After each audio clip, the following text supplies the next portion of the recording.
Peace and blessings, family. This is your brother Asarimhotep with the Martin Delaney Center for Egyptology. And today is March the 17th, 2025. And this is the Mbongi. And today we're going to start a series, which we kind of already done with two kind of short videos, but this will be the first long video in a book review series of the text Ancient Egyptians Refute Afrocentrism, which came out in January of this year. And, we will give a fair and balanced and critical analysis of aspects of the text. And so you're going to want to, bring your pen and paper, take some notes. And this is going to be a pretty lengthy video. So this is why we're going to kind of break them up into some kind of short videos, which are kind of summaries, and then longer videos where we get to show slides and photos and other sources to engage this particular text. So all that and more when we return in just a moment.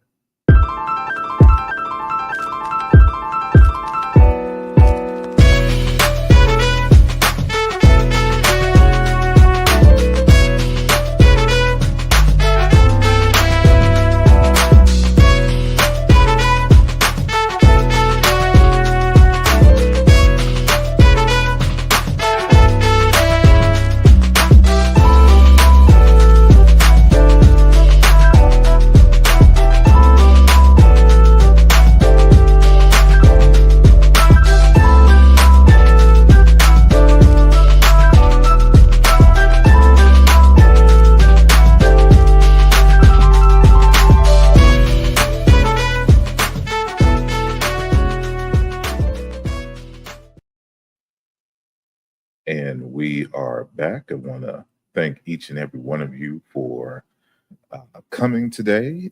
Make sure that you like and that you share the video, and make sure that you leave a comment as well. And if you haven't already, subscribe to the channel. And in that way, when I upload these videos, you'll be the first to know. So as we spoken of at the intro, I am reviewing this text.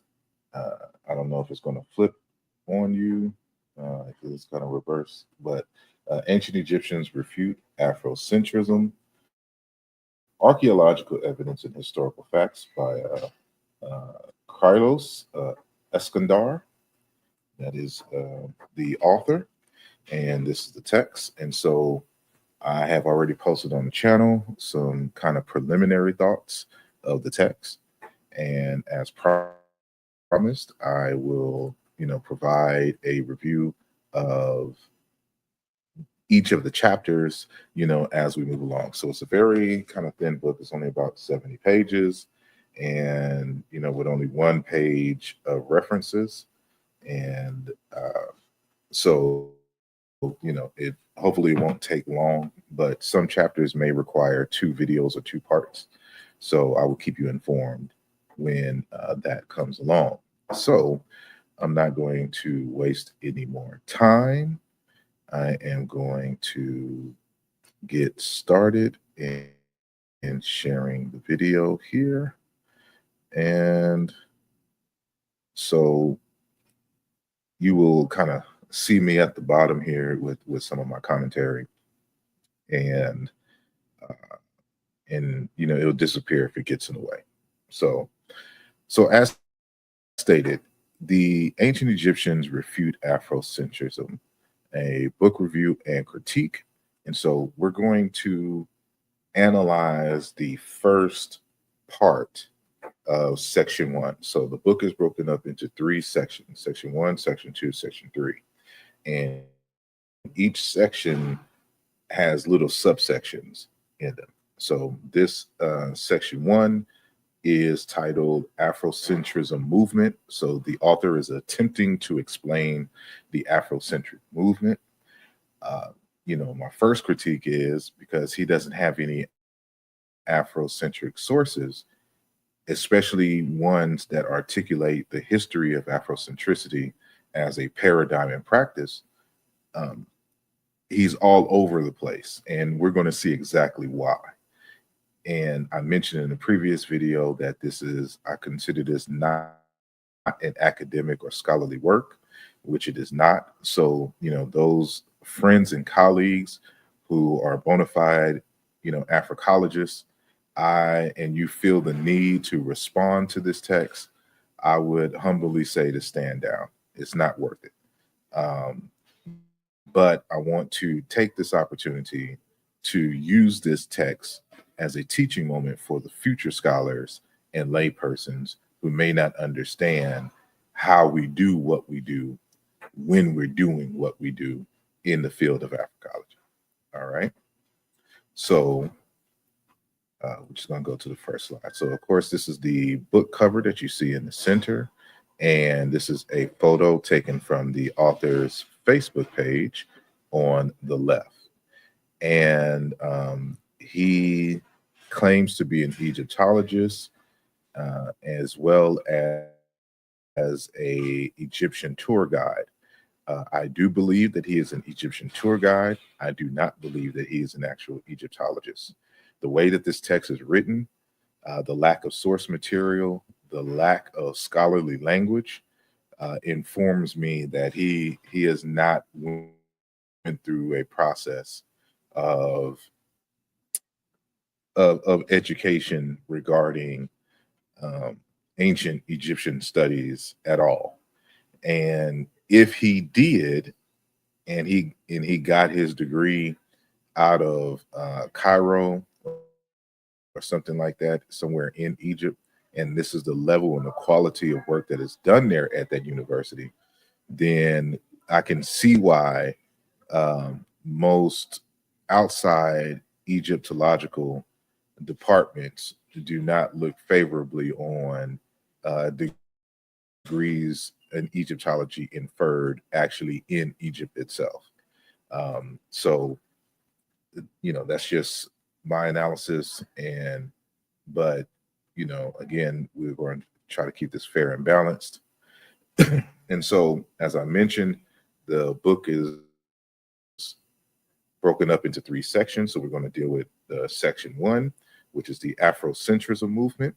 And that particular section is broken down into 2 parts. Part 1 is who linked ancient Egypt to African Americans, and part 2, absurdities of Afrocentrists about ancient Egypt. And so those 2 parts expand or extend from pages 4 to 9, as you see at the bottom there.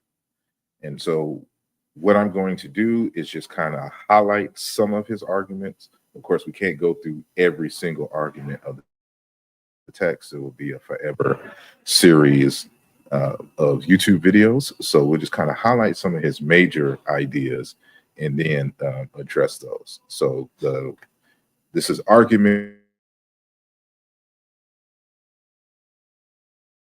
for the slideshow to kind of make it a neat presentation. And then I will be marking these sections in the video once it is uploaded. All right. So let me do that. Okay. So on page 6, he states the following.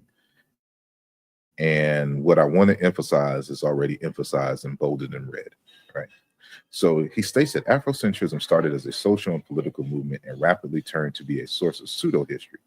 And yes, the pillar of their dogma is falsifying the ancient Egyptian civilization. So his argument is that, the foundation, one of the focus of Afrocentric work is to quote unquote falsify ancient Egyptian history and culture. But they are claiming most of it. They're let me repeat. But they are claiming most, if not all, the world's ancient civilizations. So he's making an argument that in the field of Africology, that we just claim every last civilization around the world. Notice that he doesn't provide source material for such arguments. Their absurdities have no limits. However, I do believe if the pillar of their dogma was destroyed, the whole temple would be down. The pioneer of linking African American to ancient Egypt was Edward Blyden. Again, what text, what page number, what year? He repeated the quixotic argument until he believed himself.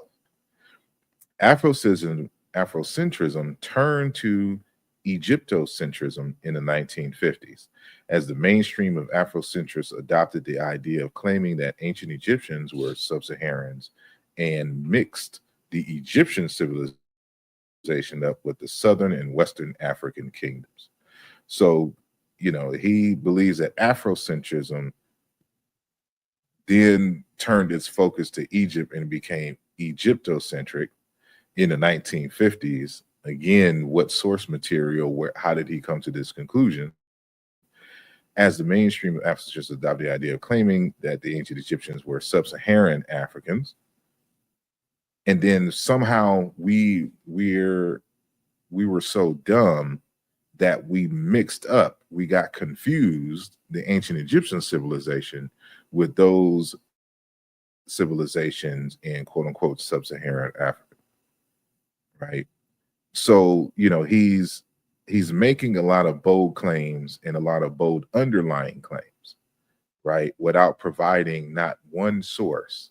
And keep in mind, this entire book only has one page that has a list of source material, and not one of them is an African or Black author, let alone one of an Afrocentric work. And so one of the reasons why I know he's not a professor, a doctorate, like he didn't even take the time to go look up what Afrocentrism is, and cite directly from the sources. And he doesn't know how to distinguish somebody who may be quote unquote Black, who talks about ancient Egypt versus an Afrocentric scholar or an Africologist who speaks on Egypt or who studies and writes on Egypt.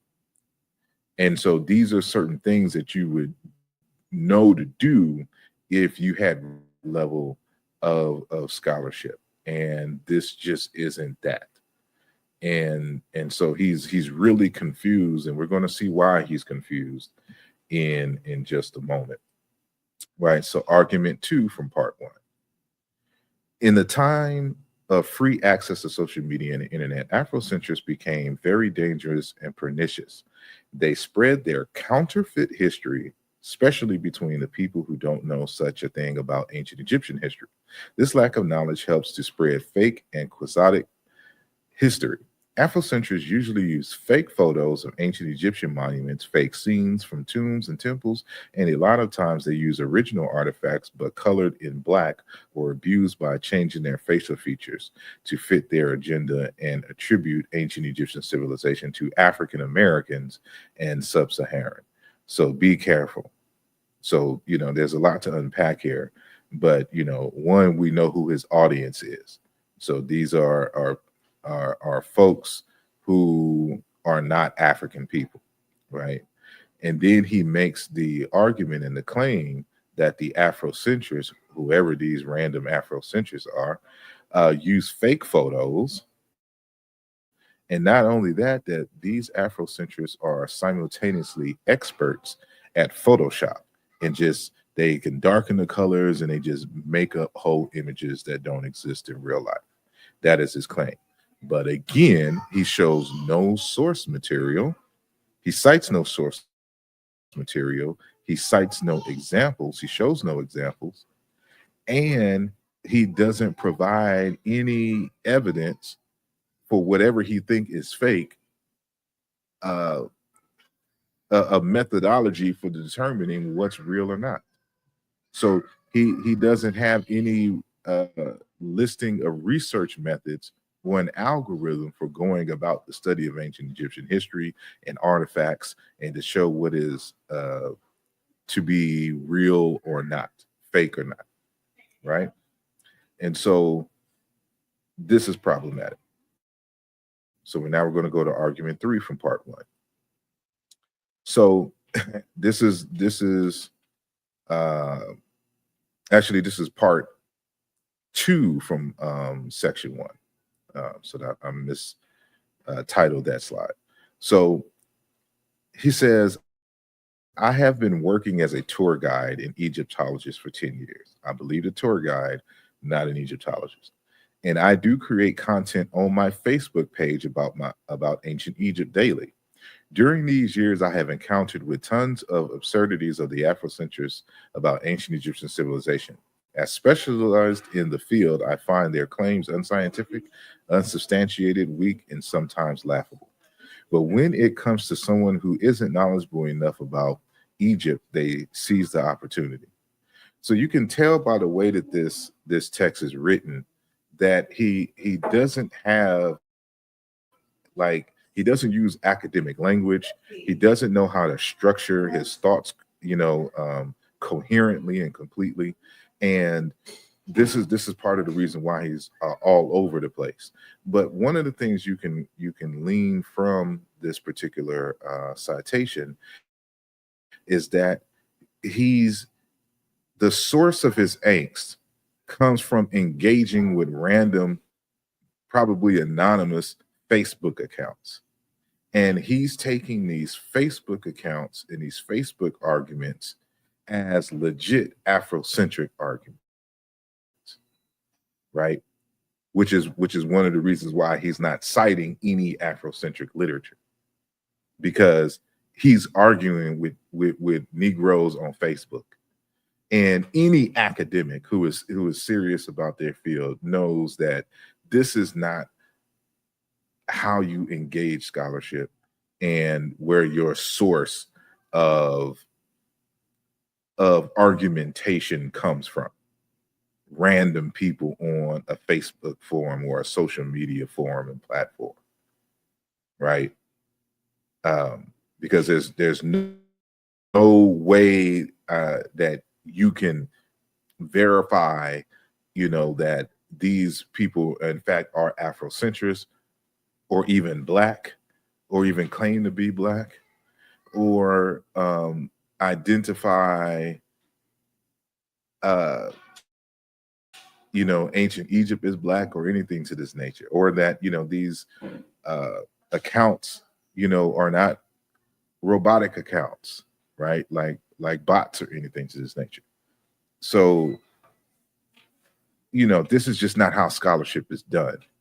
And this is what's, problematic for, our analysis, and why it's really a waste of time, right? And we reaffirm this notion of that, this is from Facebook arguments, because on page 9, he says, when I post on my Facebook page any photo of ancient Egyptian artifacts, I get tons of comments from the Afrocentrists claiming it's a fake piece, or it was made by modern Egyptians, or it was whitewashed.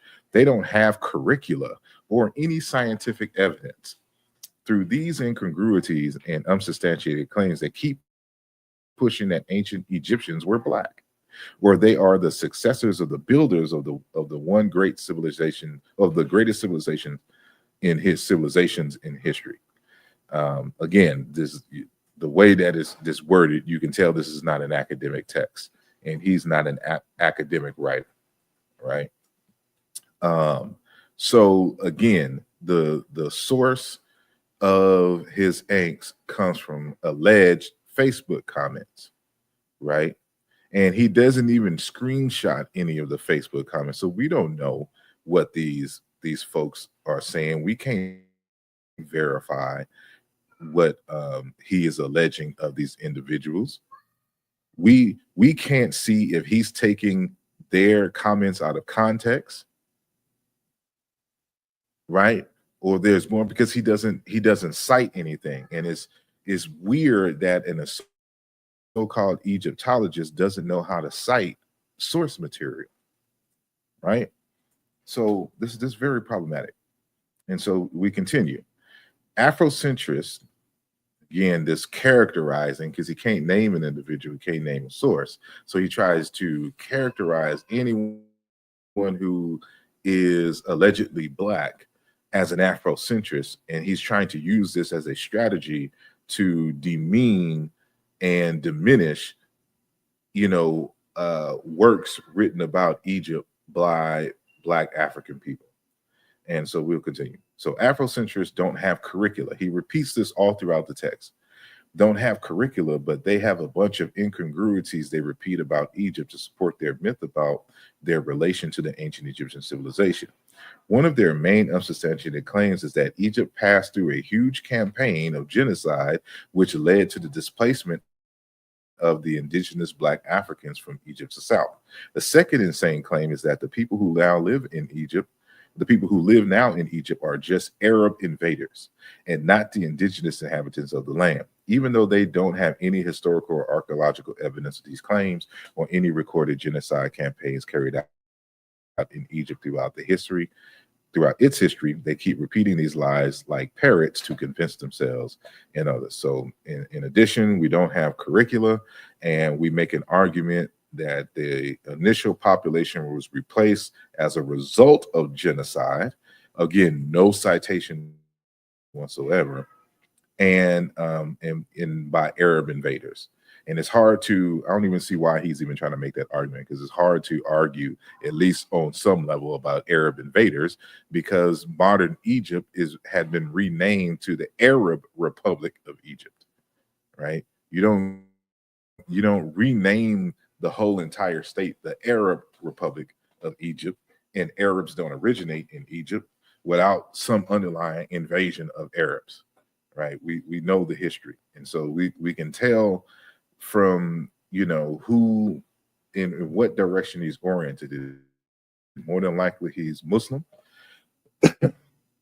and I can't verify that at the moment, so this is just a hypothesis on my end on that part, but more than likely he's a Muslim, and they tend to make certain types of arguments, especially when it comes to ancient Egypt, but that's another conversation for another day, right? So as we can see from these particular arguments, it is, an attack on Afrocentricity, but not one that engages actual Afrocentric scholarships, theories, paradigms, and worldviews, strategies, and methodologies. It's just a totally made up assessment based on alleged encounters with random people on social media. So this whole entire text is really just a Facebook post. That's why it's not scholarly. It's a Facebook post in print. That's all it is, right? So this is not new, and for those who are not familiar with me, this channel, and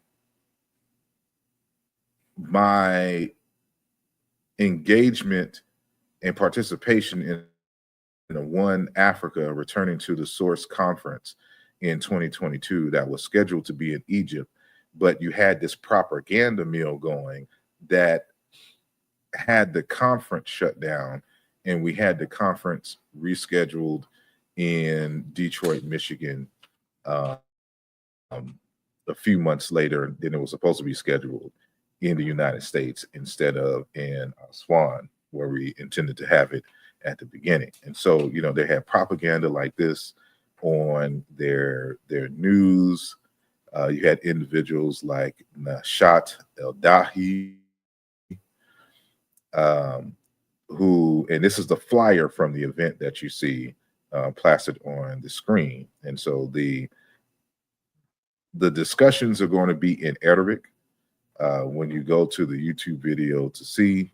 And so, of course, a lot of the commentators are speaking in Arabic. But you can, kind of copy and paste the Arabic script and put it in Google Translate, and you can see what individuals like the author of this text were saying. So when you understand, like, here's a random comment that I pulled and translated. He says, I would like a report sent to the Attorney General so that we can be assured of the effectiveness of this conference, because this organization represents a threat to the Egyptian identity in North Africa as a whole.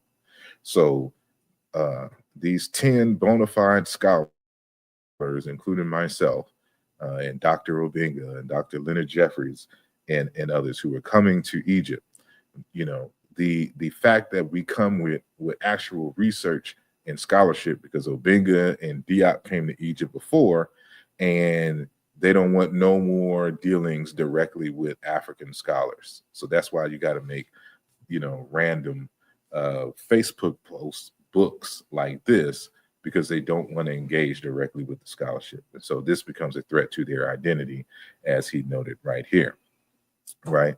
So, and then there was another commenter who said there must be alliance and coordination between Egypt and North Africa to deter the bastards, right?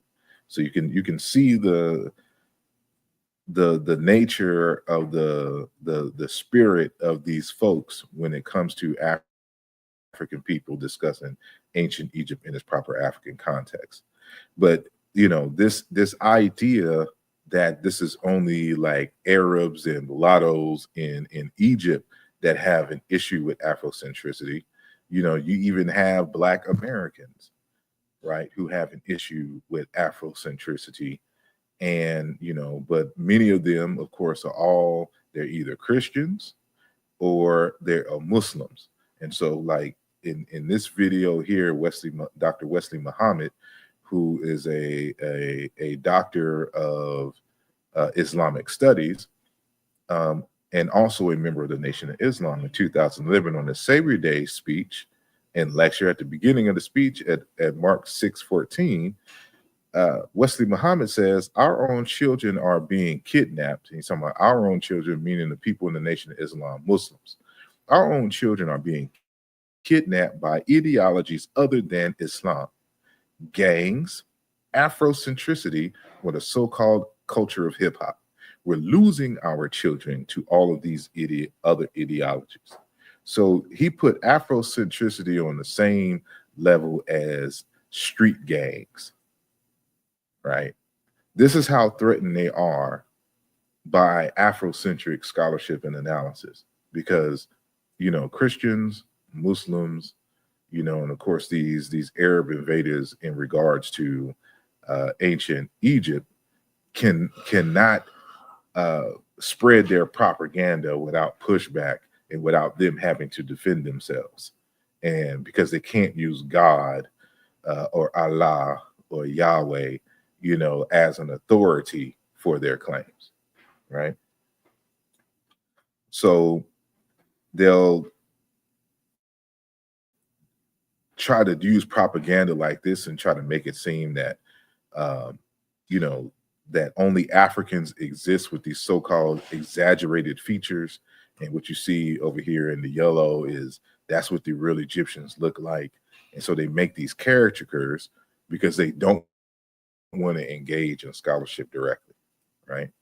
And then another strategy that they use is that they take these random individual artifacts coming from ancient Egypt that appear to look like non-Africans and try to make collages like this to make it seem that the ancient Egyptians shared as a whole these particular phenotypes. But you notice that they never show artifacts or paintings where there's a whole bunch, like 10 or more ancient Egyptians that look like these random individuals. And we'll see why in just a moment. So what is Afrocentricity? And so Afrocentricity is a paradigm based on the idea that African people should reassert a sense of agency in order to achieve sanity. The Afrocentric paradigm is a revolutionary shift in thinking proposed as a constructual adjustment to Black disorientation, decenteredness, and lack of agency. So this is the social aspect of, Afrocentric thought and practice, right? But then there's an academic aspect to Afrocentricity, and we call that discipline Africology, right? And so Africology is the study of concepts, issues, and behaviors with particular bases in the African world, diasporan and continental. In other words, it is the Afrocentric study of African people, right? And because it is an academic discipline, you have departments and programs that are of Africology itself, right? And so Africology is an interdisciplinary academic field that studies the history, culture, and experiences of people of African descent from an Afrocentric perspective, encompassing various aspects of African life and diaspora.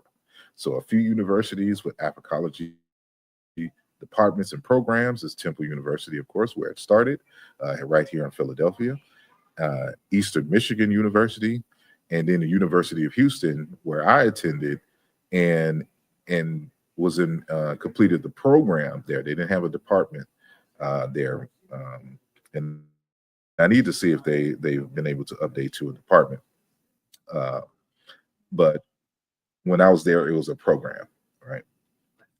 So we have text. So remember that the author of the said text kept repeating this claim that Afrocentrists don't have curriculum, which doesn't make sense. Well, it makes sense in the context that, he's arguing with random Negroes on Facebook, and not real Africologists. But for the sake of, you in the listening audience, understand that, Africologists have texts. We have research papers, journals, books, of course, departments or whatnot. And of course, you can't have departments and programs without curriculums to teach and source materials and methodologies and the like, right? So, a few texts I'm just going to highlight is Africology and an interdisciplinary study of thought and praxis, edited by the late James L. Conyers Jr. He was the one who was there at the University of Houston when I was there, right?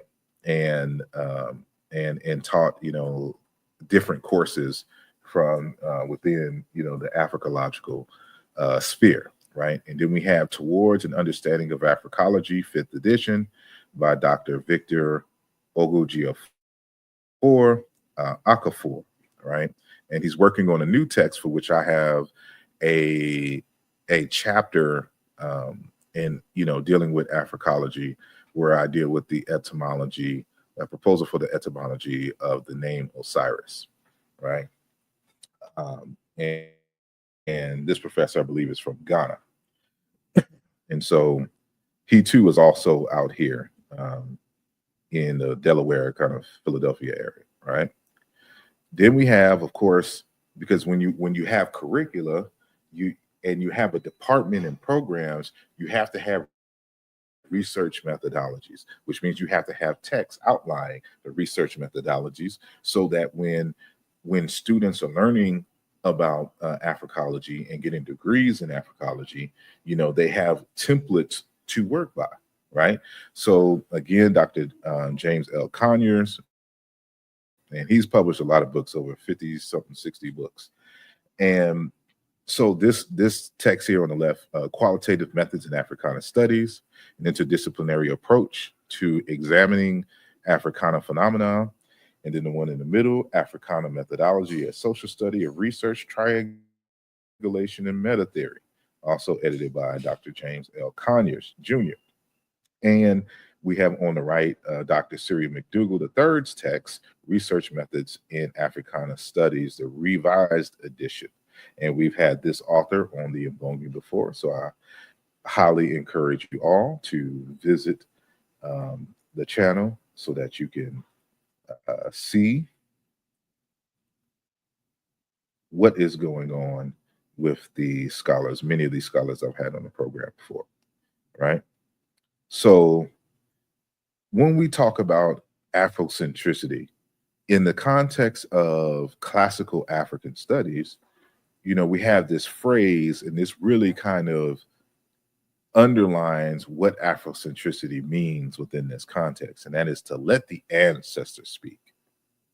Meaning we don't need others to come and speak on our behalf when we have the Africans themselves as agents of their own reality to give you their own perspectives and worldviews, right?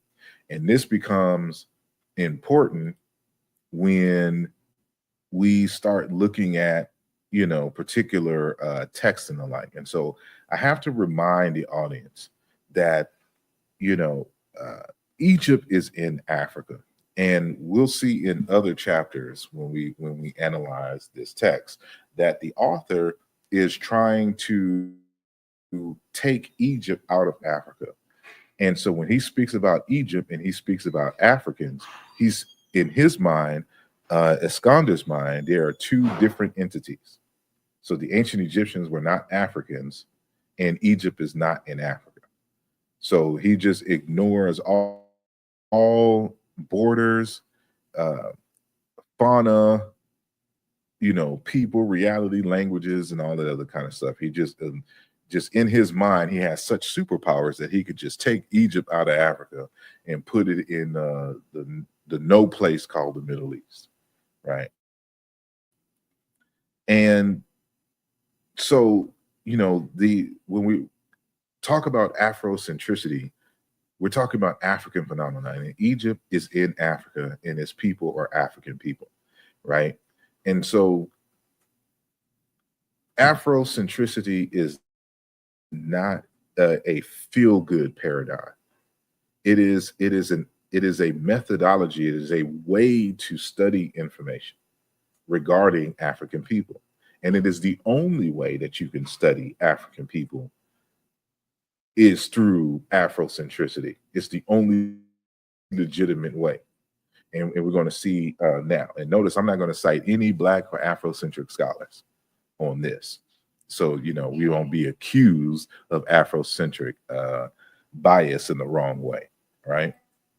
So we'll go back. So this text here, the in German, Lexikon der Egyptologie, book 3, there's a citation here that, and let me just make this bigger so y'all can see. Oh, yes, I need to see. Right. So this is just an example of why you need Afrocentricity. So the Greek observer was not usually in a position to understand Egyptian religion from the inside. An initial obstacle was his ignorance of Egyptian, the language and the culture itself. Sometimes an equation or an explanation was based on a misunderstanding of an Egyptian phenomenon or on a modification introduced on a Greek parallel. Each deviation, whether radical or slight, contributed to a remove from the true picture. So what they're saying is that a lot of times you'll find when the Greeks are writing about the ancient Egyptians that they are using a Greek worldview and paradigm, a Eurocentric worldview and paradigm, to try to explain ancient Egyptian phenomena, right? And African phenomena. And they always miss the mark because they're two different cultural spheres, two different worldviews, right? And in a footnote here, it says Gwen Griffiths, it gives a citation here, and then it says it should be pointed out that Griffiths disapproves of discounting the Greek sources on Egyptian civilization as strongly as other scholars such as Freudifon. So this particular scholar said we can't dismiss everything, right? We clearly they got some things wrong, but there are times where it matches the data, coming out of Egypt itself.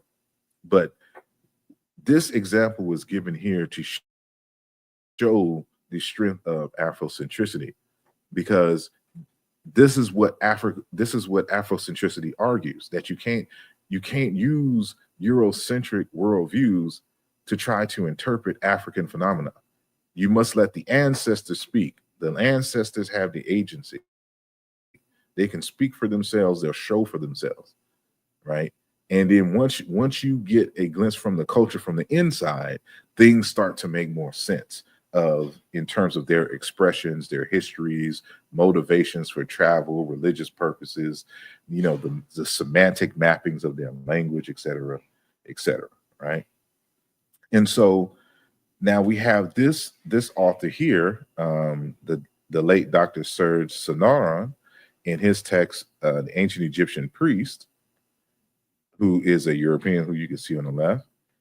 So when he's analyzing ancient Egyptian religion, thought, and praxis, he says the following: thus, the revelations of Ogotumeli, meaning the Dogon in Mali, or of Bantu philosophy, that of Central and Southern Africa, turn out to contribute precious information which helps us better understand certain aspects of Egyptian religious thought. But in this connection, there is little, if anything, we can expect from a reading of Plato, right? Again, Plato being a Greek philosopher, because again, Eurocentric paradigms are different from the African paradigms. And notice that when he's analyzing ancient Egyptian, it is mirroring philosophies, paradigms, and structures that you find amongst Bantu speakers in Central Africa and Dogon people in Mali and West Africa. But if you listen to Carrillo Iskandar and others, they'll swear up and down that there's no connection between ancient Egypt and West and Central Africa, or quote unquote sub-Saharan Africa, right? So are you going to argue that Serge Sonaron is an Afrocentrist, this European man? Let's continue. So in this text here, The Historical Study of African Religion, edited by T.O. Ranger and Asaria Kiamambo, Dr. Christopher Ehret, the linguist, wrote in this particular text the following, which I will read in its entirety. And keep in mind, this was published in 1976.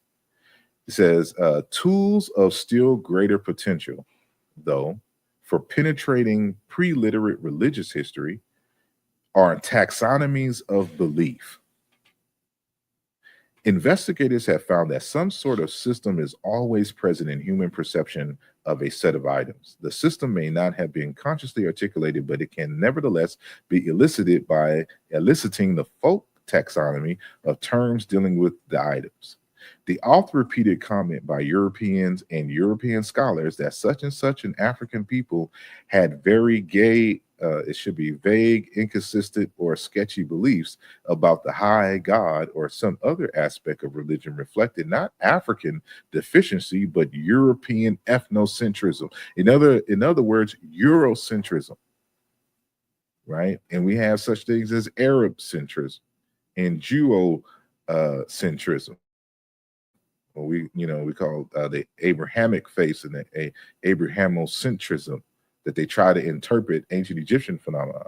That was the flaw in the Bible. They didn't understand ancient Egypt and didn't understand what was going on. But that's another topic for another day, right? So in other words, you can't use non-African paradigms to truly understand African paradigms. And ancient Egypt is an African civilization that spoke an African language that had African people. Right? The European had become used to articulating belief in specially developed language to be put down on paper, while the African society articulated its beliefs and its practices. The key to understanding the system of these beliefs was the semantic system underlying the people's religious vocabulary. Right? And keep in mind, this is a larger text speaking on African religion. So Christopher Ehret, being a historian and a linguist, is demonstrating how language can be used to recover religious history concerning a people, right? And so in linguistics, what we call what he is referring to in this 1976 text as a semantext, And a semantics is what groups a people together, meaning they have the same mapping system between thought and language and praxis, right? And that coding system that exists in the Mali amongst the Malians and like the Dogon, the Bantu people, like the Baluba, the Bakongo, the Zulus, right? The Kikuyu, that those semantics and practices exist in ancient Egypt. And the reason why that is the case because they descend from the same mother or ancestral tradition, right? He continues in note 8, the investigator must be wary, of course, that he does not interpose his own conception of the scope of belief in the delimiting of his investigation. Proper defining of such a study will usually require first the eliciting of the broader organization of knowledge in a society, and only then, with that context obtained, permit the identification of religious and religion-related knowledge. In other words, if you don't exist within that system, you need to explore deeply that system, engaging the people themselves, letting the ancestors speak for themselves. And only when you have that context, start to do your systematic analysis and interpretation of what's going on, right? And so if you're a European person and you know you don't exist within those codes that are found predominantly in Africa, you need to recuse yourself, empty yourself, and let the people teach you about themselves from their own perspectives, using their own language. And don't you try to impose yourself on these particular people, right? So we're going to deal with the context of identity, right? So we're kind of answering, a number of questions and arguments made by the one by one. Excuse me. So one of the things that we have to address as Africologists is the identity of the ancient Egyptians. And so you have to be able to have this conversation in two parts, because this is where a lot of the confusion comes in. And you got to be careful as well about a lot of these authors who articulate what we're about to articulate now, because they have another agenda to try to muddy the waters and make it ambiguous in terms of who the ancient Egyptians are. And we'll see how that is right now. So we have Dr. Erosh Madik in his text, Ethnic Identities in the Land of the Pharaohs. And in this text, he states, the ancient Egyptian state, which initially developed in the region of Nakata in Upper Egypt around 3200 BCE, first expanded its territory to include the rest of Upper Egypt and then Lower Egypt, which is the Delta area. In the course of its history, this state managed to establish and lose its control of different own and neighboring regions, such as Lower Nubia and Upper Nubia in the south and the Levant in the north. All right, so he's talking about the expansion and contraction of territory and how that's going to be central to what we're talking about in terms of what it means to have a national identity. Because in one moment, people who may have been Egyptians are no longer Egyptians by way of territory because they lost the territory. But now they have expanded the territory, and those on the periphery that were once on the periphery are now within the Egyptian state, are now considered quote unquote ancient Egyptians. So this is the context of what he's saying, and this is reaffirmed in the next slide, where he says, therefore, when talking about ancient Egypt and ancient Egyptians, we have to bear in mind that these terms do not refer to a static society resistant to demographic, social, and cultural change. Strictly speaking, there is no such thing as ancient Egypt and ancient Egyptians.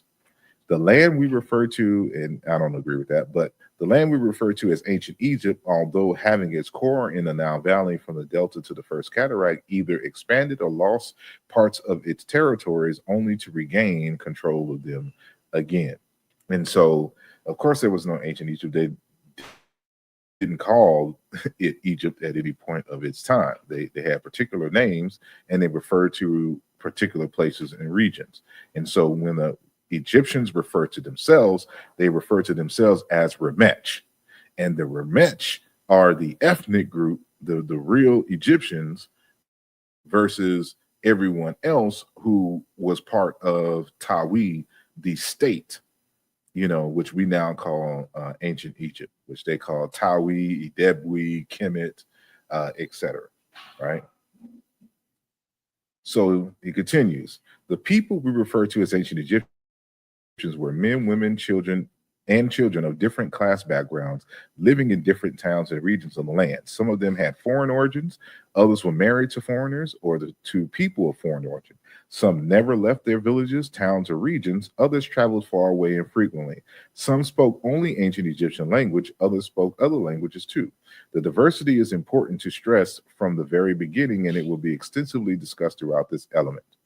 Right? So what he's saying is that the state of ancient Egypt included people from outside that weren't there originally, but who they lived there at, or whose descendants was born and raised there. And that's all they know. So when you're talking about an ancient Egyptian, you're not talking about a singular monotype, right? And this is throughout its history. So we have archaeological evidence of back and forth between Egypt and the Levant, for example, in pre-dynastic Egypt, right? So what is the territory of Egypt has always included folks from the Levant, but they were never considered Remech, and that's something that we'll have to have in terms of another discussion. And so this is how they muddy the waters to make it seem like, well, it's ambiguous. There's really no order in this, which it is, but we'll have to save that for another time, right? But this idea is expressed in other texts as well. So this is Dr.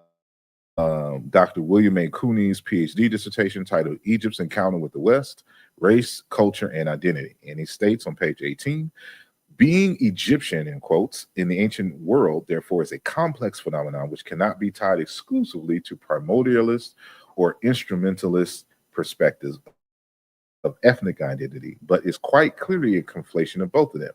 An Egyptian was not merely someone who lived within the boundaries of Egypt, nor a person who practiced Egyptian religion or spoke Egyptian. An Egyptian could be all of these or none of these.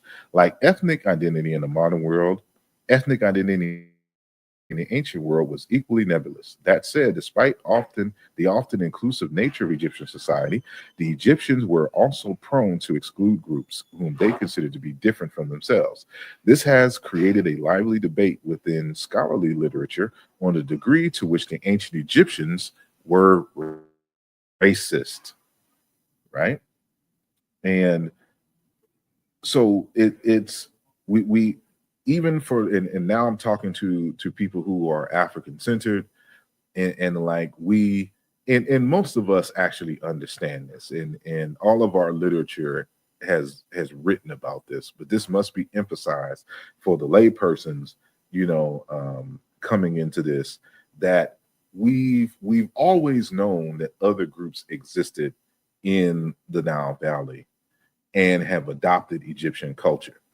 And so because the ancient Egyptians did not have our modern concept of race and racism, they weren't excluded from society or forced into ghettos and the like. So when you see representations of citizens of Egypt, they come in all different types of phenotypic representations, because that's what was present in Egypt. So it'd be like if you was to look at, a series of photos of all the presidents in the United States, and then you see that one random Negro, Barack Obama, right? And someone has said that, the North Americans in the United States were white, and you see all these, representation of photos, but every now and then you'll see an African, somebody from the Caribbean, an Indian woman, a Puerto Rican, Mexican, et cetera, somebody from East Asia, like Japan, China, et cetera, in photos and representations of people in the United States in 2025, right? So, when you see these artifacts, you don't have to argue that they're all fake, right? They are legitimately ancient, some of them, most of them are legitimate ancient Egyptian artifacts. Some of them are actual fakes. That's another discussion for another time. But they are the minority in comparison to the Egyptians that dominate and how the Egyptians represented themselves, right? They represented themselves in a way that tells you who they are. And they weren't people who originated in the Levant or in Europe or in India or anything of that nature, right? So we're invoking Dr. Christopher Ehret again in this particular text, Africa Antigua, and he wrote a chapter, The African Sources of Egyptian Culture and Language. So that should just tell you already off the back what is going on in this text. So this is a European American, and he is not an Afrocentrist by any stretch of the imagination. But he's dealing with the facts here, and he has to contend to the point where he has to write the article with the title, The African Sources of Egyptian Culture and Language, right? And so he states the following. In certain other key areas of culture, dynastic Egypt may owed a good deal to its Nilo-Saharan neighbors. And so the Nilo-Saharan is an alleged language group created by the late Dr. Joseph Greenberg. And so this is a particular type of language speakers who were primarily nomadic pastoralists who moved up and down, east to west, north to south in regards to Africa itself. So it is saying that a good deal of the culture and the language is coming from Nilo-Saharan speakers. In particular, the comparative cultural evidence best fits with the hypothesis of a southerly source for the ideology of Egyptian kingship. And unquestionably, the Nilo-Saharans, who, along with the Egyptians, formed the Middle Nile culture area where were Africans, therefore Black people, by the definition of anyone whatsoever. So ancient Egypt was both in and of Africa. It owed some items of culture to the ancient Middle East, but its most fundamental cultural roots stretch back into the African continent, right? So when African scholars are making these exact same statements, we aren't making stuff up. It's not because we are Afrocentrists. We're all looking at the same evidence and primary source data. These African scholars have been to the best schools in the world. And unlike this particular author who can't write an academic text to save his life, these are bona fide scholars. And they know how to read the language, multiple languages. They know about archaeology. They know how to do digs. Right? They know how to do comparative linguistic analyses. Right? He continues. What emerges most strongly from the linguistic and comparative cultural evidence is the extent to which ancient Egypt's culture grew from what? Sub-Saharan African roots. If you listen to these modern Arabized Egyptian citizens, they will swear up and down that ancient Egypt had nothing to do, first and foremost, with Africa, even though it's sitting dead slab in the middle of Africa. And it has nothing to do with sub-Saharan Africa. But here you have a white European scholar who's looked at the evidence, and we have dozens of these who say this as well, that Egyptians' culture, the thing that makes ancient Egypt, ancient Kemet, grew out of sub-Saharan African roots. And that's all African scholars have said, right? But there's people in the universe who will only believe it if a white face says it, right? So that's another topic for another day. But we continue. In the earlier formative eras of the culture that was to evolve into dynastic Egypt, it was people from the south, from a region encompassed by in very approximate terms of Eritrea and the southern Red Hills, who moved north into Egypt and brought in the primary features of a new economy and culture, along with an Afro-Asian language.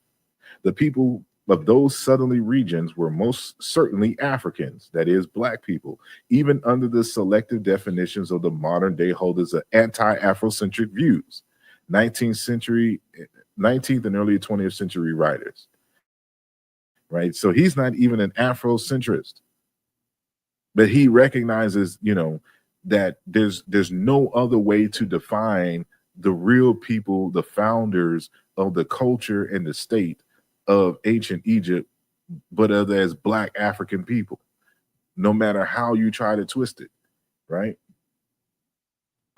And so in another text, this is excuse me. This is an edited work by Janet H. Johnson titled Life in a Multicultural Society, Egypt from Cambyses to Constantine and Beyond. The real cover is yellow. Same cover what you see here, but it's yellow. And so this is on the first page of the preface that they are stating this. So Egypt, from its incorporation into the Persian Empire in 525 BC, was home to a multicultural society with several strong cultural traditions. An Egyptian majority population lived in contact, sometimes closer, sometimes more distant, sometimes more frequent, sometimes less frequent, with non-Egyptian populations who had come to reside in Egypt. By the Hellenistic period, these non-Egyptian populations included large numbers of Greeks and Macedonians who had settled in Egypt after its conquest by Alexander the Great, as well as Jews and other Semitic-speaking people from Syria, Palestine, after Egypt's incorporation in the Roman Empire. Roman citizens and Roman soldiers from around the empire appear more and more frequently.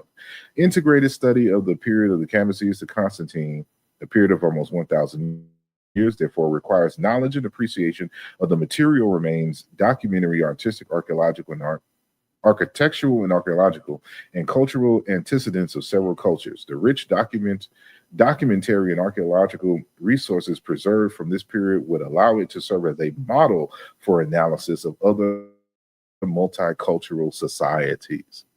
So when Afrocentric scholars remind current living citizens in Egypt, in the Arab Republic of Egypt, that they are a mixture of Greeks, Romans, Syrians, Palestinians, native Egyptians,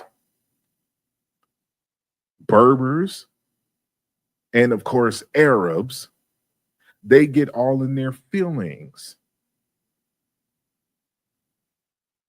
But the history tells us this. Not only does the archaeological evidence tell us this, the ancient Egyptians tell us this. The DNA tells us this. So when you have this mixture, the phenotype in the skin color is going to change over a 5,000 year period of constant influx coming out of Asia. And so in this text is focusing on the later part of history. But the Egyptians themselves tell us as early as the beginnings of the Middle Kingdom, the first intermediate period, that Arabs and others have invaded. And so this argument that, we're arguing because of genocide, we're not saying genocide. Who's the scholar that says genocide? We discuss issues of invasions, issues of migrations, of influx of individuals coming out of Europe and Asia into Egypt, and how that changed the composition of ancient and modern Egypt, and how this, along with other natural features, like droughts and the like have pushed the native Remech, the native Egyptians, many of them to go further south. And those who remain in Egypt to this day, they're misidentified as quote unquote Nubians. Right.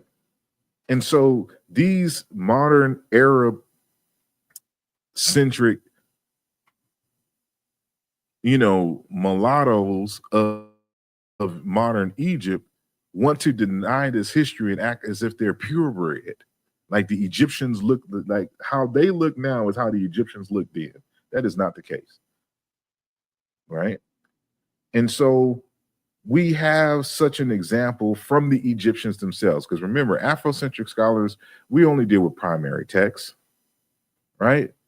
And so when you read the admonitions of an Egyptian sage, this text written here by Dr. Alan Gardner, right, who talks about I believe it's a scribe named Mapua, who jots down the conditions of ancient Egypt at the time. And he provides a summary here, but this may be hard to read on the screen. So I'm going to make that full screen or type it out so that y'all can see. And we're just going to read commentary from here. So he says from the introduction, he kind of gives a translation, a general translation at the beginning, and then he gives some commentary on certain aspects of the translation.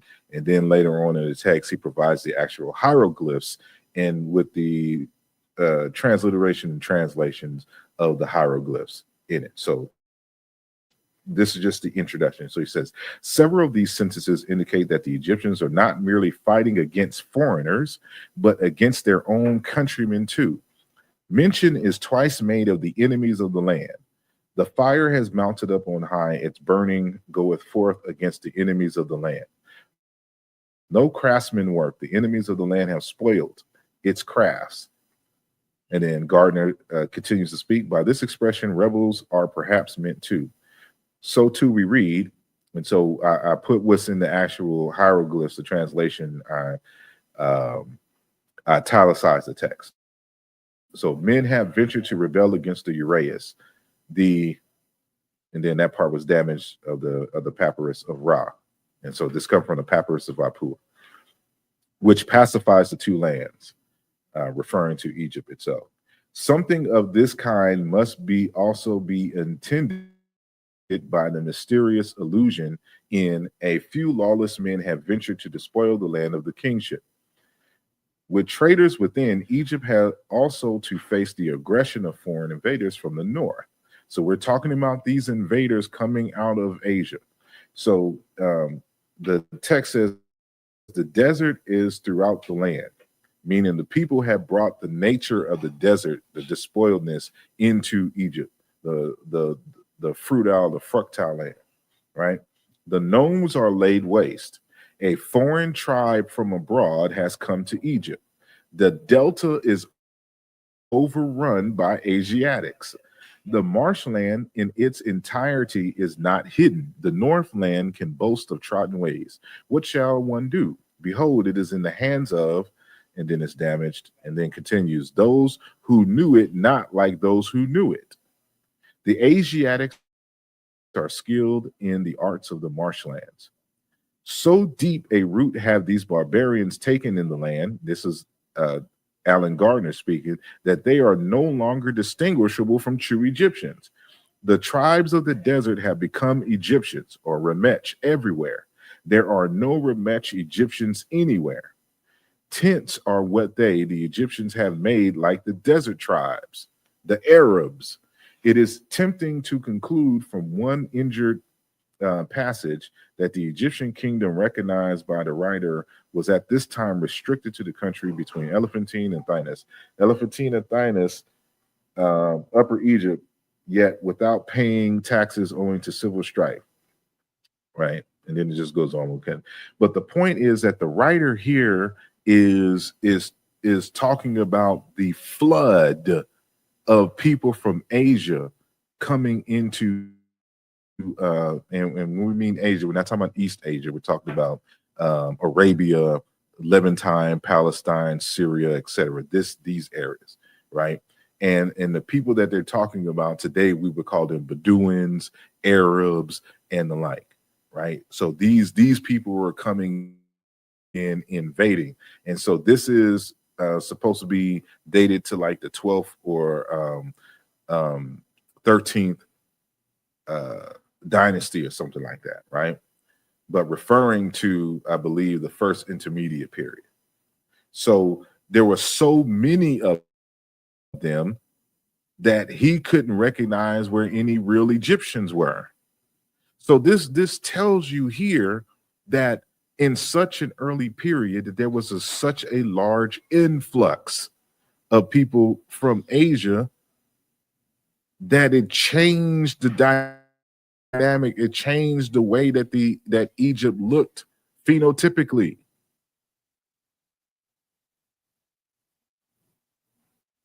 So that, there's so many of them, they have now become Egyptians. So it'd be different if like a few folks came in that you can just readily kick out. But so many have come in and have settled, they have become quote unquote Egyptians. This is what the author is complaining, right? And so later on in Gardner's text in section 3:1 and 3:2, he gives these examples with the hieroglyphs right here. It says, forsooth, people come. There are no Egyptians anywhere, right? And then he gives his commentary. If, as is probable, this section continued the topic that was broached in the last remetch, must be taken to mean the Egyptians. So when you see the remetch right there, for those of you who could read hieroglyphs, that is referring to the Egyptians. That's what the Egyptians called themselves, the remetch, right? And so this is the hieroglyphs for the section where you read, it says the desert tribes, the Shatawi, the tribes of the desert have become Egyptians everywhere. Right? And so this is not an issue of a few folks coming in. They literally changed the dynamic. So it's not they didn't say they killed everybody. There was some war, but it was just that so much of them was an influx that they settled down into the area. But this isn't an Afrocentric rhetoric nonsense. This is just a direct reading from the text itself. And it agrees with the archaeology. And then we say there was even a bigger influx coming in the later part of the New Kingdom period.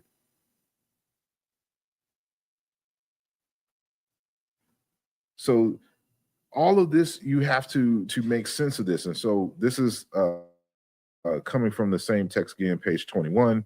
We're going to go skip down here to this last sentence in the first paragraph. He says, these phrases show that it is no merely local disturbance that this here described, but a great and overwhelming national disaster.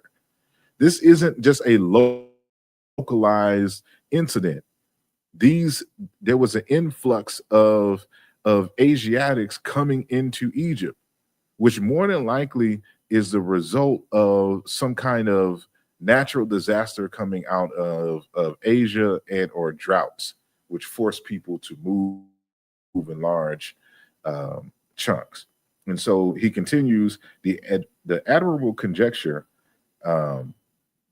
is due to Seth for the confusion of the mountain glyph and this alleged road glyph here, right, or irrigation glyph here. Egypt has fallen a prey to foreign invaders who have taken so firm a root in the land that they may be said to have become Egyptians. True Egyptians are nowhere to be found. They conversely have become foreigners in their own land, just like how the so-called Nubians in Egypt are foreigners in their own land, just like how the Native Americans in the United States are foreigners in their own land. The Remetch Egyptians, real men in distinction to the barbarians, right? So this is these are not black people I'm citing here, right? And so here's some other words, you know, for Asiatics, the Amu, right? The Fellahin, shepherds, and the like. And this is important because in the 10th Egyptian dynasty, the first intermediate period, we have from the instructions of Merikare, lo, the miserable Asiatic, he is wretched because of the place he is in, short of water, bare of wood. Its paths are many and painful. Because of mountains, he does not dwell in one place. Food propels his legs. He fights since the time of Horus, not conquering, not being conquered, like a thief who darts about a group. They've been complaining about the Arabs and the Haparu for thousands of years. And they noted something here that they've been fighting since the time of Horus, since the beginning of time. That's why it's always conflict in the Middle East. That's all they do. That's all they know. They can't build civilizations because they're always trying to conquer and take over land. And this is why you have these issues that you have in Palestine, in Israel, in Iraq, Kuwait, in Yemen, et cetera, because that's all what these people are doing. The ancient Egyptians have been complaining about them for thousands of years. This is the first intermediate period, 2130 BCE. That's 4,000 years ago. And it's the same issues now with the same people, right? So you get a sense of that when you look at Tutankhamun's chest here. And if you look at the center of the chest on the side right here, this is what the author has used as his image for his book cover that you can see here at the bottom. So what he's trying to imply is that the blacks, the Negroes at the bottom of the foot was of a different quote unquote race. And that's how really the Egyptians felt about the blacks. Right. So this is, you know, Tutankhamun from the Valley of the Kings tomb, 18th dynasty. And this is the Egyptian Museum in Cairo.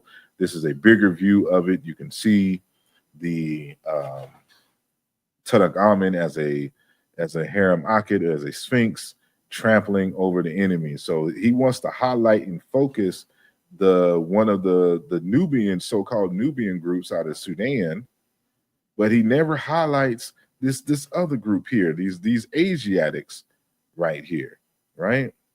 And it's interesting because if you was to put a photo of the author, which we see here on the right, with the Asiatic who Tutankhamun is stomping over here, they look exactly alike.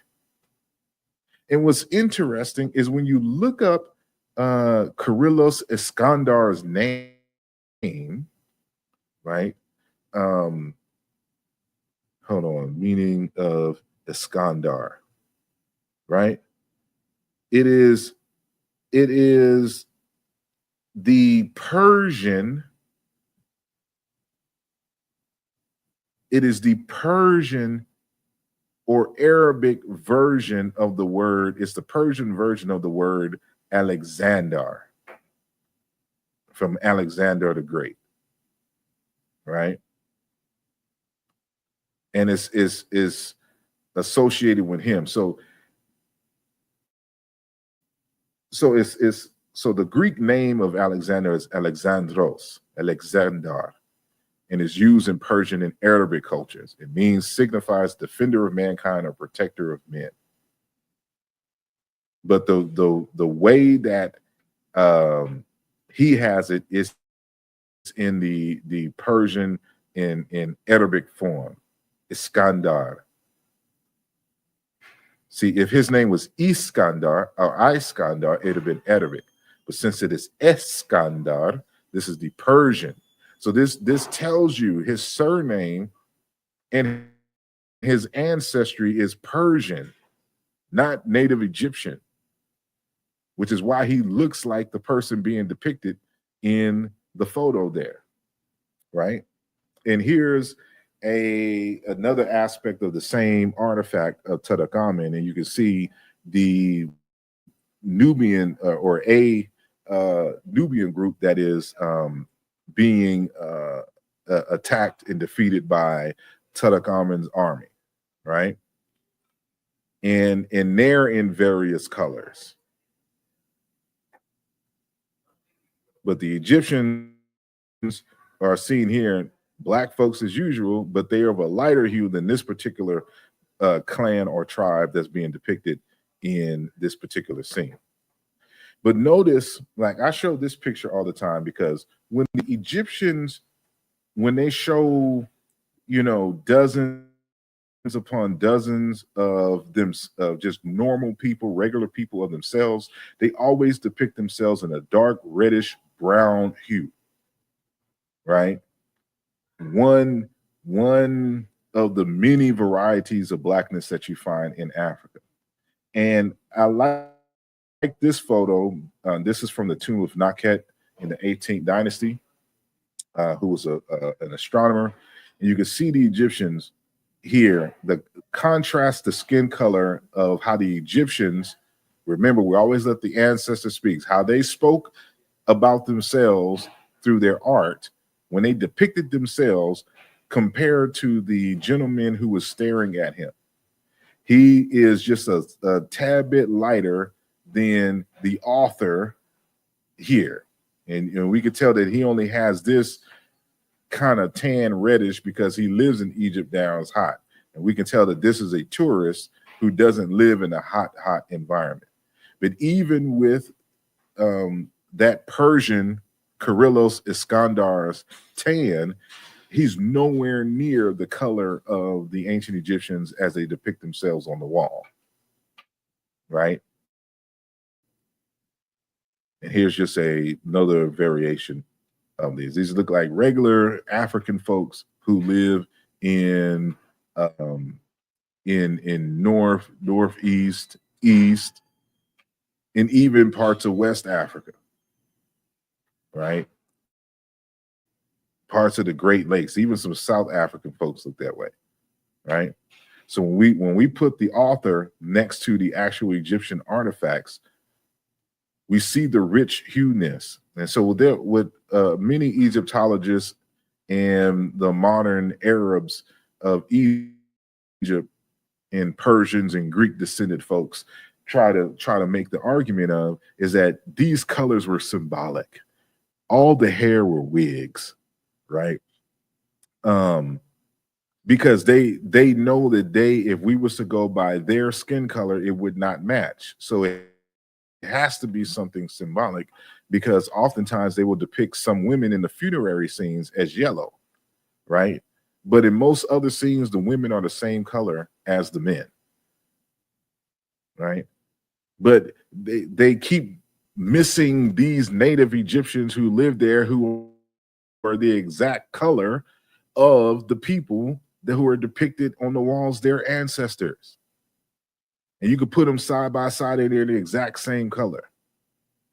So we are to expect that the ancient Egyptians can accurately depict the Nubians to the south and the Asiatics to the north. But when it came to themselves, they all of a sudden lost their minds and went in some abstract, non-reality creation when it came to their hair and skin color. That's how they want us to go about this, right? So now we address the fake photos claim, right? He doesn't provide any examples, but I often hear, for example, that when you show like this photo in the center, they want to argue that it is fake. And it's not fake in the sense that somebody just made it up. It is a repainting of the images that you see on the left, which are actual artifacts, right? And so this is of, I believe, this one here at the bottom, right?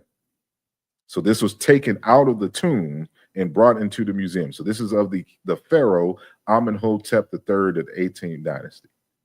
And we can tell by his look, his hair, the skin color, and other attributes, which we can discuss at a later time, that more than likely he is of these Oromos.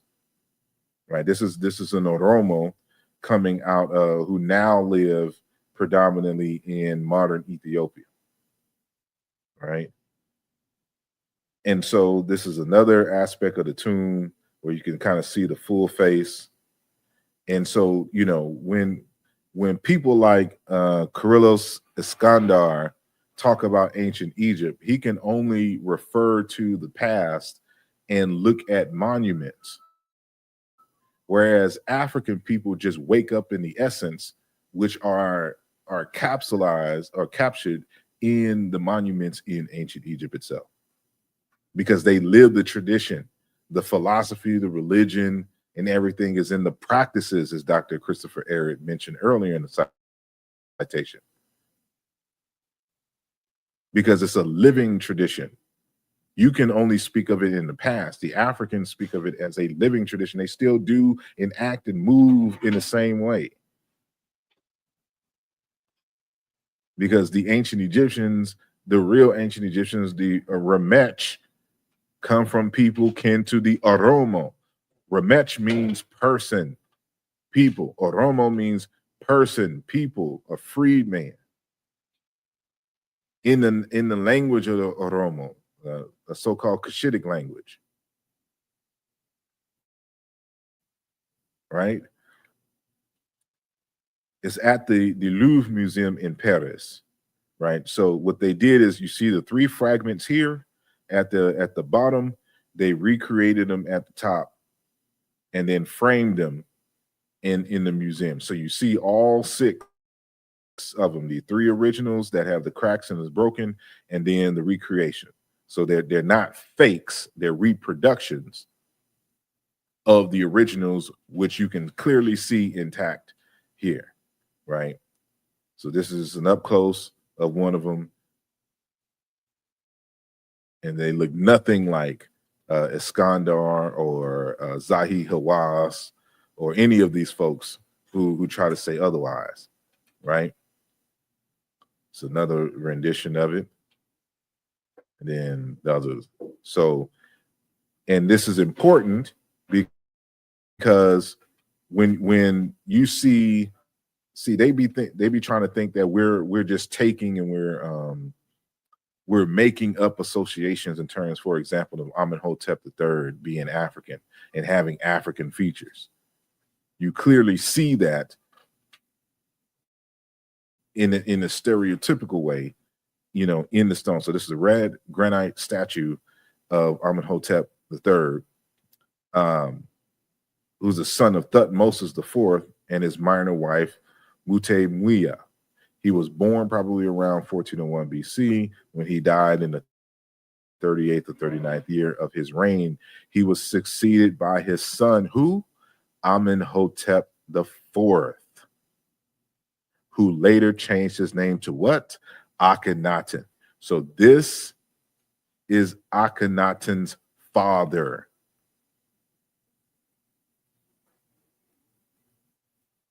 Which explains his facial features, the lips and things of this nature. This is a relief, an artifact from the Imani period, 18th dynasty, in a Berlin museum. You got to pay attention to the earlobes. Everything is a commitment to an ideal. It's how we identify people in Africa. Their dress, their hair, their clothing, their identifying markers, right? And this is from what is this? This is in Karnak, right? So just representation of the skin color of the people in Akhenaten surrounding him at this particular time. This is a comparison of a phenotypic comparison of a feature. This is the Maasai. Maasai are those quote unquote Nilotic people mentioned by Dr. Christopher Ehret earlier. And we know the Maasai were in ancient Egypt because their hairstyles and motifs, their royal motifs are present in ancient Egypt. And so when you see in Tutankhamun's quote unquote ponytail, it's still a living tradition amongst the Maasai. And this is the Nandi. So this is a Maasai warrior here.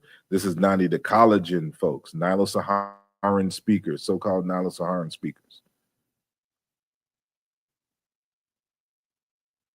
So again, for people like Iskandar and the Persian and Arab and Greek descendants who now living in ancient Egypt, you have to read about and don't understand what you're looking at because you don't live the culture. It's not your tradition, right? And so when you go on the Theban mapping project on Amenhotep III, you get to see some more primary photos. So this is just a drawing recreation of Amenhotep III with Ka in front of Nut, right? This is taken directly from the site.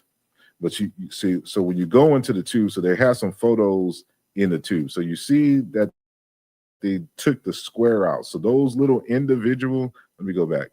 Those little individual heads that you see here, those the quote unquote Egyptologists, the tomb robbers, just came and just stole it directly off the wall. They just cut a square in the wall and took the head back to France. And so they're able to reconstruct it accurately because there's more photos of Amenhotep throughout the tomb. Like this one over here on the left-hand side, that's getting the breath of life, the Ankh from an Anpu or Anubis, right? Still intact. Skin color, beard, hair, everything, right? These are the details of the images that I'm citing. So, I'm giving you where you can find them so you can download them yourself and you can evaluate them yourself, right? Because apparently everybody that who's an Afrocentrist is a master of Photoshop that we just recreate. We have AI recreating images of ancient Egypt. And so, he'll accuse you of making this stuff up. But you notice he doesn't have this picture in his book. He only shows strategic pictures of Egyptians that are painted yellow light, who look European, who look Asian in his eyes. But he never shows these artifacts, right? So here's another view and here's another rendition of another section where they just took the head off the wall and brought it back to France, right? But in every scene is consistent of him being a Black African person. And so what Iskandar does in the book is that he tries to argue that they weren't pitch black. They weren't minute bold black. And nobody made the argument that he was, or that the Egyptians were primarily that. They're still Black folks because quote unquote Black is a range in terms of the phenotype and the skin color. Oh, skin color, I should say, right? And here's the source information for that artifact or that image. Same here with the sister. That's the representation of my aunt here, right? This is the detail of Amenhotep, even to the extent of the details of the little the nuances of the grooves of the afro, right? And so this is Tutankhamun with that same afro style, right? Same skin color. And here's an example from a prophecy of Neferti. And this is a an important document because it talks about, for example, another pharaoh as a result of one of the intermediate periods coming out of the south and being a Nubian, right? And this is important. So this was written in the 19th dynasty, the 19th or 20th dynasty in the New Kingdom, but it's referring back to the old middle, like the old Middle Kingdom interchange, right? And so in the text it states, uh, there is a king who will come from the south, Imani. True of voice is his name. He is the son of a woman of the land of the bow. It's Taseti. He is a child of the heartland of Nechin. He will take up the white crown. He will raise up the red crown. He will unite the two mighty goddesses. He will appease the two Lord gods with what they desire. The field circuit is in his grasp, the oar in the jump.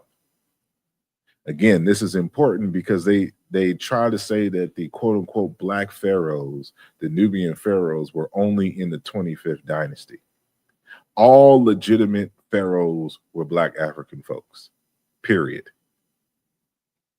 Only in the late New Kingdom, probably around the Ramesside time, do you probably start to get some of them who what we call mixed mulatto type. And I personally believe Ramesses was of mixed heritage.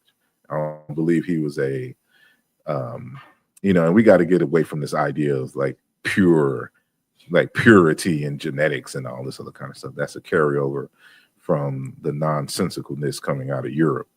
But in this context, in terms of the extremes, the Ramesses was more than likely, especially like Ramesses II, was more than likely of mixed ancestry like that, right? And so this is, an image of Amenemhat the First, who they believe that the text is referring to. And this is a close-up of him. And, sometimes some of them try to use this as a representation of a quote-unquote light-skinned, pharaoh. But the paint has rubbed off. I shouldn't say it is like naturally rubbed off. It looks like it's been rubbed off. And this is something that I've witnessed myself in Egypt on several occasions, that these descendants of Persians, Greeks, and Arabs come into Egyptian monuments and just carve off all of the hieroglyphs and things of that nature, or they'll wash off the color of the people. I've seen it myself. And many of you who have went there can vouch for this. Like these current, Egyptian citizens who have no respect and no reverence and deference for the real Egyptians who preceded them, have been on this campaign to erase monuments and evidence, which kind of almost makes you, it's kind of the silver lining in the fact that, the Europeans have taken so many documents and monumental things to Europe. Because if they, at least they have a culture that appreciates ancient history and tries to preserve things, even if they stole it all, right? At least they had it. But Arab and Arab descendant folks, they don't have that appreciation for history and culture that precedes Islam. They try to destroy everything, right? And so it's possible that one of them tried to grind off the color, because you notice it doesn't hit the hair the same way that the skin is disappearing here, right? But if you were confused about how rich, brown, dark skinned this brother is, you can see in this artifact here in the British Museum. Where's this other one? The other one's in the. I didn't put the museum. I need to put that in the updated slide where you can find that. But this right here is the stele of Amenemhat, table offering in the British Museum. So, and this is the call number 12 dynasty, right? And so you can see how dark and rich they project him to be. Right. And it would make sense if he was coming from Nubia. So he's the same color as you see the regular quote unquote Egyptians. Now, you know, that depending on the nature of the composition of the paint and the ingredients used, you know, some might be a little redder, some might be a little darker, but they was going for a particular convention in terms of the typical reddish brown skin of the Remech that you know matches the Oromo, matches the Afar people, matches the Beja people, etc., etc. Now you have some dark extremes in these regions like the Dinka and the New York, but they're all living in the same space. There's different types of Africans. There's no one way to be African, right? And this is what we have to convey. And so it is with that I end our presentation. But as you can see here, you know, when you actually put his arguments against actual artifacts, actual writings, actual scholarships, it does not hold. And again, this is an elaborate Facebook post. This is not an academic work. And it's really a waste of time going through it, you know.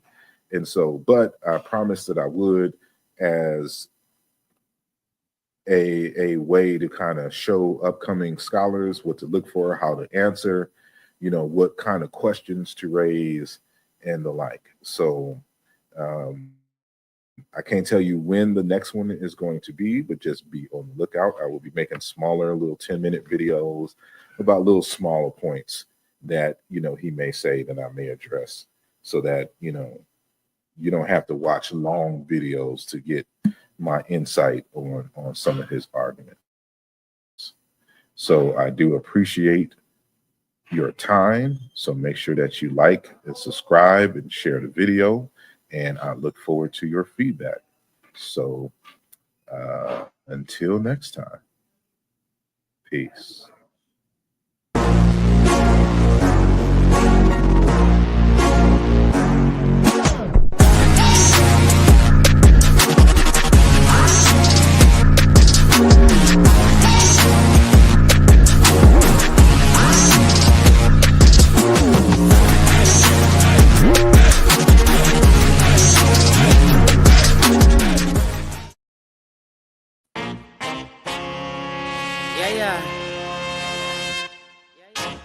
Tokyo wanna those that what's up? Feeling like I dropped the draw for and caught Uno. Came to kick the door with the game man judo. Pin game low, that's why they give me kudos. Inspired by the 3-0, 595 check it for pimp life. Hit the turnpike, slide to a baseline. Gotta sound like I just hit the 85. Oh, I'm so ready, my enemies necessary. We gon' be legendary. Hold up, about to grow the payroll. If you see the vision and you're with it, you should say so. Cause we about building, elevating the million. Yes, that's it. Listen, you know, just the relationship that been fostered with Dr. Jeffries and others, it you know, started with Dr. J about 20 years ago. Actually, it is 20 years ago now. And you know, through him, I met this person, that person, this person, that person, and the relationships were just building, you know, and Felicia and Brittany and Ken and everybody just all came together. Met Saw through Sister Raketi Yaman, Dr. Raketi Yaman, who suggested we reach out to Asar to help us fulfill our vision in the Happy film to make the linguistic connection between the Seshmet Necho, the language of our ancestors in ancient Kemet, and Wolof and other African languages. So she said Asar is the person you want to talk to. So hats off to Asar. Brother Asar does an excellent job with that. One of our foremost scholars in that field. I'm just honored to be a part of this experience. This program was created with the love and support of all our Patreon members and subscribers. If you are not a member yet and would like to see more content like this, consider becoming a member today. The link is in the description of this video. Your support is greatly appreciated.